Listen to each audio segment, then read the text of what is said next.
Mr. State, what does it mean to be here today? Well, this is part of international solidarity of building a progressive left formation in Africa. As you know, that liberalism is taken root in most countries in Africa, and as communists, we want to build socialism.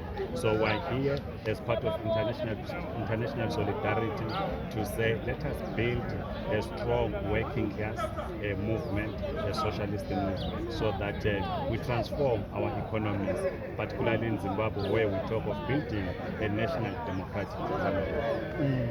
Obviously, a country facing a myriad of challenges, in terms of the economy, in terms of inflation, and this is a very unprecedented time. Others are talking about a global recession that's looming. Do you think the communists will find solutions to all these problems?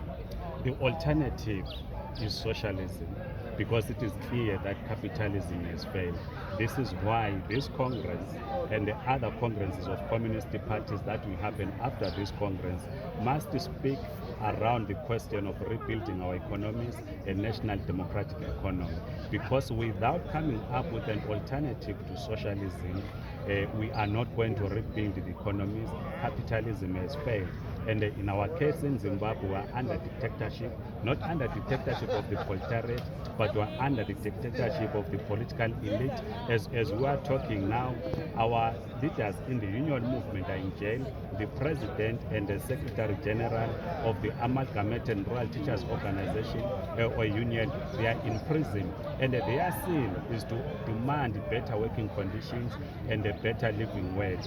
So as part of our international work is to call for solidarity to support the struggling workers in Zimbabwe. We cannot afford to buy anything in the shops. We had hoped in 2017, when the military rolled its tanks in the streets of Harare, that at least we're hoping that the Mnangagwa administration was going to build the Zimbabwean economy at least along capitalist lines, but they failed to rebuild that economy. So this is why our presence is critical in this Congress, so that we begin to say, how do we build a national democratic economy, not only in Zimbabwe, but in the rest of the continent. And just before I let you go, say, just ahead of the elections next year, obviously a very tough political environment where we've seen a number of the opposition leaders being killed in some instances. We've seen others disappearing. So that's a very conducive environment.